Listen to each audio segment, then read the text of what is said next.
And welcome back to JKLive here at Citizen Television. It's the bench, yes, and two first-time MPs, young, brilliant men who have worked their way into the 13th Parliament. On the very far end, celebrated journalist, former Al Jazeera, always worked in hostile environments. I remember his stories, amazing stories, and now he's the MP for Wajir South, Mohammed Adow. And the man in the middle, Captain Ronald Karauri. He won Kasarani as an independent. Can you imagine? Who does that? He does. He's done it. They've done it. Well done, gentlemen. Welcome to the bench. Thank you very much. Thank you for having us. Thank you for having us. So, your thoughts, first of all, as rookies, as, you know, Mina calls you monos. How does it feel in that house? Well, you know, I think, first of all, Jeff, thank you for having us on the show. And I want to take this opportunity, because I haven't had it before. My people in Kasarani are watching. I want to take this opportunity to thank all of them for having the confidence in me, for choosing me to lead them. And I want to assure them that all the promises we made, we're going to deliver. And that's the reason I got into Parliament, because everybody asks about leaving business to go into politics. So I have something to prove. So, yes, monos, you know, everybody is a mono at some point in their life. Eh? Yeah. But the good thing, we're fast learners, I believe, and we'll learn the ropes and we'll deliver. Legislation, I think we need a lot of work. I think the 12th Parliament, this is my opinion, was very disappointing. We had no opposition, and I remember Honorable Duale saying today he regrets some of the legislation they passed in the 12th Parliament. So I'm hoping for the 13th Parliament we'll do a better job. I know I'll do my part, and with my colleague over here and everybody else, 13th Parliament I think will be much better. Yeah. Yes. Mohammed, what do you think? So far, how is it? So far, so good. It's a learning curve. We're learning, you know, all about, you know, how we're supposed to carry out our duties as parliamentarians. Somewhat intimidating the first few days because of all these ranking member, mono kind of conversations you have. Yeah. But I must say our colleagues, you know, those who have come back to Parliament many times, are very gentle and usually guide us through. This is something many people or members of the public do not know, that members of the Parliament, when they're new, have to go through an orientation process to try and acclimatize and get a grip of parliamentary affairs and how it's done and all that. So far, so good. And I must say it's an honor for me to represent the great people of Wajir South who voted for me. I mean, from all the corners of the constituency. And I'm really, really indebted to them for their confidence. For many years, Mohammed, you were overseas. I mean, you worked as a foreign correspondent for Al Jazeera. So, you know, to switch now to politics, how does it feel? Well, it's a different ballgame, I must say. Yeah. It's quite different from what me and you're used to, you know. Yes, sometimes in the case of breaking news, we work very long hours, you know, sometimes 14 hours, 15-hour days, especially with the covering of the coverage of breaking news. Here, I mean, it's any time, you know, at any given time, you know, you have constituents, you have parliamentary sessions and all that. So it's much more, I must say, in-depth and much more taxing than journalism, which I thought was one of the most taxing professions ever, especially when you're covering hostile environments. Yeah. But yeah, we're getting there slowly. Yeah. You know, getting into the grind. Yeah. Yeah. Captain, the campaign, you run a rough campaign, huh? I mean, Kasarani is not easy, yeah? It is not easy. I came from flying. We did Sport Pesa. When I got into politics, I think it's one of the hardest things I've ever done. I remember the last days of the campaign. Yeah. When the campaign ended, what I felt was relief. It wasn't even worry about what would happen after, what would come next, whether I would win or lose. Even though I had confidence I'd run a good campaign, but I had relief that the campaign was finally over. So you can imagine how taxing it is. It's really rough. Much respect to the people who ran President Ruto and Raila Odinga presidential campaigns, running all over the country. It's really taxing. So it's something new. It's not something I've ever done before, but it's not new to me. I've switched from flying to business, and this is something else I'll do. And I feel, you know, in the country we have a lot of problems, and I think some of us have to jump into politics. You know, every Kenyan is a politician. Yeah. So whenever people say, how come you left this to do politics? Every Kenyan is a politician. It's just that some choose to get into politics and be active, and some want to be bystanders and criticize from outside. But you see, there's a limit for criticizing from outside, and you can be powerless to do any changes from outside. So it's better to get into the game, whether it's muddy or mucky, and clean it from inside. So I think it's time. It's time.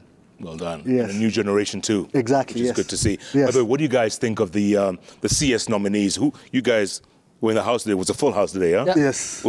Captain, let's start with you. Well, you know, it was a bit controversial, but I think, in my opinion, because I think what the vetting means is to check, because the president has a mandate and he had a manifesto and he wants to deliver on his manifesto. So he picks the people he wants to work with. I think for us as MPs, what we really should check in terms, even though suitability and competence is one of the main factors, I think the main factors to check is if that person passes Chapter 6 of the Constitution in terms of integrity and all those requirements that are needed from a leader. Because if the president chooses that person and that's the person I want to work with, then if you're going to criticize like you're the one doing the interview, then I think we failed that test. So I think that's why there was a bit of controversy. But I think now that the government is in place, then Kenyans now have a chance to judge whether the manifesto will be delivered, because the president has the whole government intact, and then move forward from that. So it was a bit controversial, but those are the powers of parliament. So, yeah. As ODM, Mohammed, what do you think? Good question. Good question. I think it's a good crop of cabinet secretaries that the president has appointed. Very good ones, really, really good ones. And others that will get by, for sure. But again, given the fact that they have got technocrats in their ministries who are going to aid them in what they're supposed to do in service of their nation, I'm sure they will be all right, most of them. Yeah. They'll be decent, huh? Absolutely. Stay tuned. Like you said, let Kenyans decide, right? Exactly. Once they're sworn in. Exactly. All right, the language that you guys have to learn in Parliament. Yes. There's so many new terms, huh? Yeah, so, well, you know, we have the standing orders. We have to learn all the standing orders. Basically, the rules of engagement. Right. The rules of debate in Parliament. Yeah. There are people who are very natural who've been watching them on TV throughout. Because I remember even as a businessman, there's some bills I was very interested in. Watching TV, people debating those bills. Majority leader now is Ishungwa. He's an intelligent guy. Duale now is leaving. He's going to be CS of Defense. There are people who are very good in debate. So hopefully we learn quickly and we can take those places, because Kasarani people have faith that I can be able to champion their cause in Parliament in terms of legislation. So we'll step up to the plate when the opportunity comes and when matters concern my people are there and people in general in Kenya, because I think also as someone who has been in business, you had a story about Kenya Airways just now. I was in Kalpa. I think I was also in TV. I was a general secretary at the time, and we were championing pilots' rights. And when I saw the story, I can relate to what's going on, because there's always a strike notice and all those things happening, all those troubles, labor issues. But what I mean is now the opportunity presents itself that I can step up to the plate. Instead of observing from outside, hopefully I become a good debater, like the Ishungwas and Duales of this world, and I can champion for my people. Nice. Yes. Yeah. Mohammed, how about you, man? Yeah, there's a lot to learn, and to learn from the bigwigs, you know, like Honorable Duale and Honorable Ichungwa and all those other people who are doing a great job. Honorable Farah Maalim, the former Deputy Speaker, you know, the leader of the minority, Junaid, who is both comical and also very sensible in everything he says. Brilliant debater. Yeah. So we have a lot of examples, you know, to follow. And honestly, for me, it doesn't mean a big switch from journalism, where we used to, you know, articulate the news, to now articulating the matters affecting the people that elected me to Parliament, as well as the greater northern Kenya, which, you know, has got myriad of problems, from the current drought to lack of infrastructure to poverty and all the other, and climate change, which is really wreaking havoc on that side of the world. So we have an opportunity to, first of all, raise the bar in terms of the debates and the quality of debates that take place in Parliament, and also make use of the exposure we've gotten in the course of going around the world, covering different democracies and different parts of the world. So it's just about, you know, adding our own voice to what is already a political space in Kenya. But I must say it takes an awfully long time to get time to speak. Sometimes you can put your card in the day before yesterday. And you don't get the attention of the speaker doesn't recognize you. You are a mono. It's the ranking members who usually get the attention of the speaker. You're far down on the list. Yes, on the pecking order. Yes. All these members of parliament, each wanting to speak. Right. And 5 minutes, 10 minutes, depending on what's happening there. If it's a maiden speech, it takes up to 10 minutes, 5 minutes for contribution to the different motions in front of the House. It takes quite a long time. Have any of you spoken yet? Have you? I haven't. I have. You have? I haven't. You were recognized. I mean, Finally. But after a lot of cajoling and yes. you know, Yes. walking up to the speakers gallery. Mine is yet to come. But your card is coming. in there. It is in your there. Card is in it's there. coming. I'm still far down on It's the list. password, I'm sure. Tell me, was day one intimidating? I mean, you're talking about ranking members, right? People who have been, like Aiden Duale, elected 4 times under 4 different parties. Yes. I mean, you know, there's a lot of seniority in that house. Yes. Was day one a little intimidating? I don't think as such, because what has been happening currently in terms of the debates, because we have the president's speech and now the vetting of the cabinet secretaries, I don't think we've gotten to that point of very intense debates in terms of matters that actually affect the lives of Kenyans per se. So I think when it gets to that point, it might get a bit tense and a bit anxious.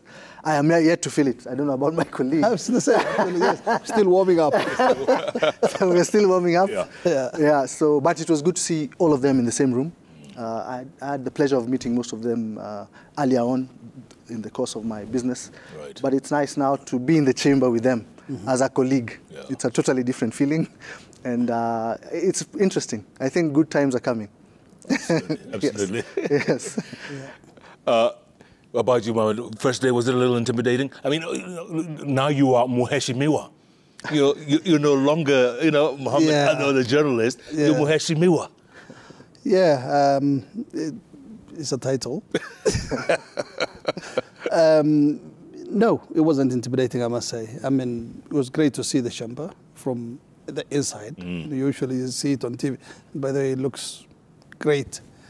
It looks better inside. Yes, it does. Than outside on TV, I must say. And then there's this green carpet, that is rolled all the way to the foyer of the parliament, where only elected members are expected to step on it. And there are sergeant at arms watching it. And so the whole culture is a bit, how can I call it? For lack of a better word, I mean, I'll say it is intimidating at first. But once inside, and, people are really, really calm and settled, and they will make you feel welcome. So, no, it wasn't much really intimidating, though I thought it would be at first, but wasn't at all. Wasn't. Captain, from 40,000 feet in the air to business and now dealing with this, how does it feel? I don't know how to explain it. But, yeah, I think, I've done, I was in Kenya Airways for 11 years. Many people don't believe that. Then we did Sport Pesa. I remember when I was quitting flying, I think my parents thought maybe I was going crazy. But now into politics again. I think my biggest worry about politics was that I felt that maybe it's not in my control. The perception in politics that things can get manipulated. You might win, but you don't get awarded the certificate. That was my biggest worry. But I think the independence of our institutions has shone through.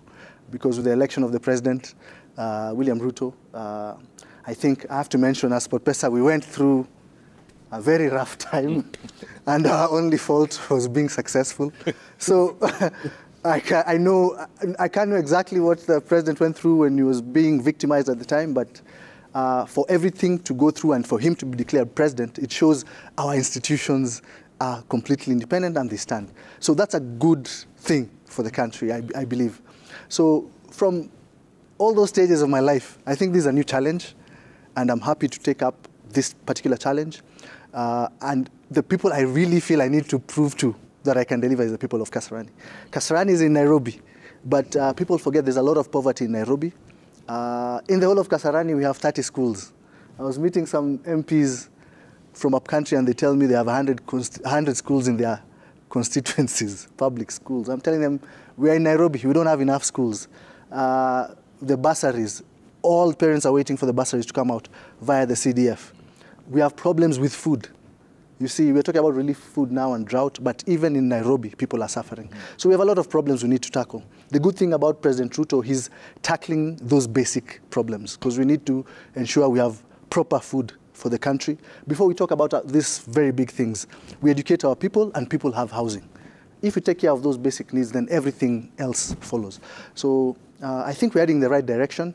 I think from a low of people losing hope in the country, I think this 13th Parliament, people should feel a little bit of hope that there's proper change coming.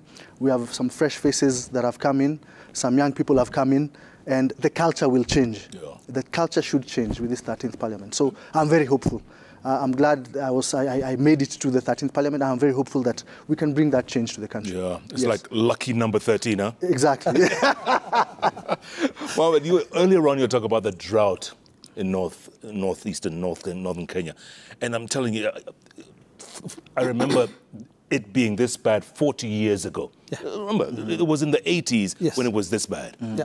I mean, you have a huge task where you are. Definitely.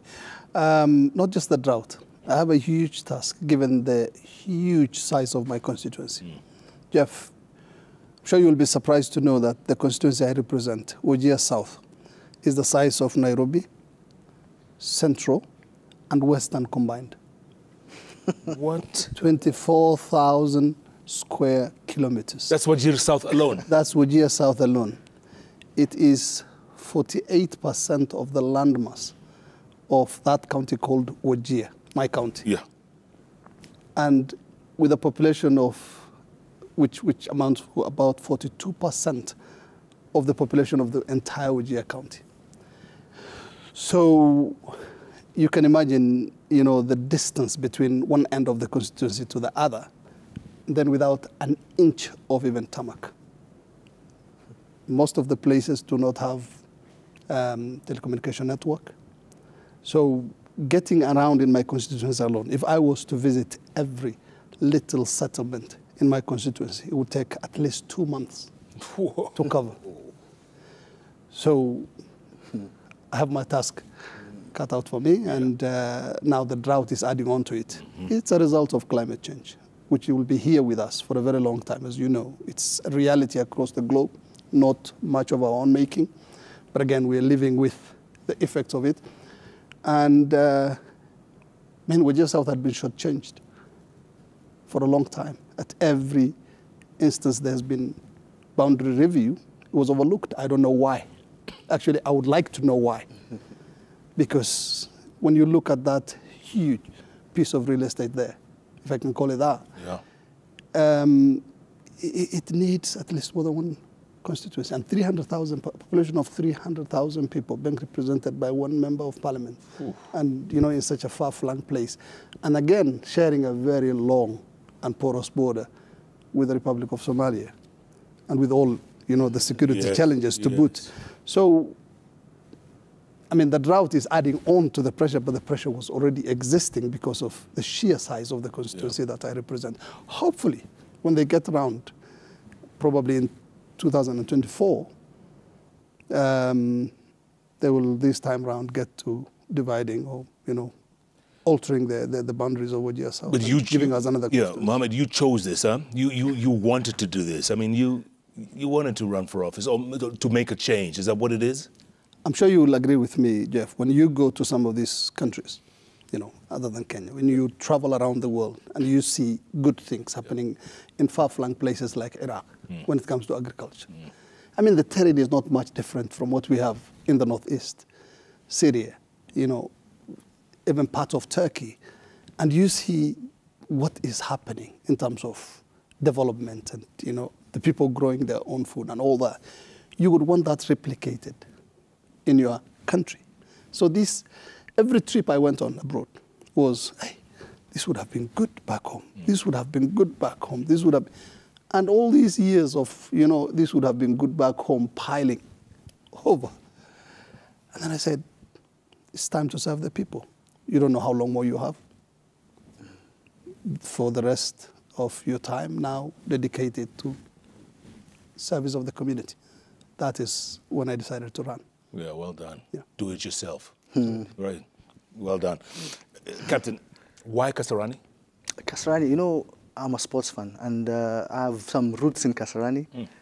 So I chose Kasarani because I identify, even in terms of development, what I want to do is, in Kasarani is very underdeveloped in terms of sports. When you get into Kasarani, we have the very beautiful stadium at the entrance of Kasarani constituency. Kasarani is very huge. It goes all the way to Ruai and Kamulu, right? And it can be shocking because he talks about not an inch of tarmac. You'll be shocked to realize even in Ruai, where I call it my Dharakanithi. Yeah. That's why I got the most votes. Because the way I see it, this is where people have hope in change, because they also don't have roads. The road network is very poor, poorest in Nairobi, I believe. In fact, the other day I met with the now CS of Transport and my friend, Mheshimiwa Murkomen, and I told him, look, you have to help me in Kasarani, Ruai, especially because of the road network. They don't have water from the city council, and it's a ward in Nairobi, in a constituency in Nairobi. So I think for what I want to do, it's one of the places, if I do make a change, it will have a significant impact on the population of the constituency. Yeah. So there's a lot I can do. The stadium is very nice outside. If you walk in, we don't have public spaces where they have proper sports grounds where, you know, people can play sports. In terms of education, we don't have enough schools, as I've just said. Infrastructure is very poor.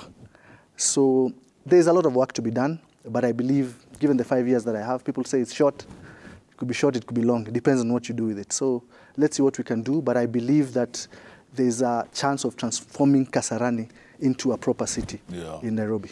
You guys are talking the right language, and I hope you guys don't get disheartened, you know? Yes. 2-3 years down the line, don't get disheartened if your card is not picked or if your name is not picked by the speaker for you to, you know, in the debate. Yeah. You are talking the right language, and it is time for this change. I mean, 60 years, nearly 60 years after independence. Correct. No tarmac? No tarmac. I mean, come on. People starving. Come on. You know? Does that make sense? It does not make sense. And then... Hold on, hold that thought. Hold that thought. We're going to take a quick break, come back, because this conversation is really, really great. This is the kind of conversation we should be having. And these are the leaders, not of tomorrow, of today, of now. Minor, these aren't monos. Qualified to be in that 13th parliament. Lucky number 13. Keep tweeting, folks, at Koinange Jeff, at Susan Tibi Kenya, the hashtag JKLive. JKLive takes a break. We'll be back in a moment.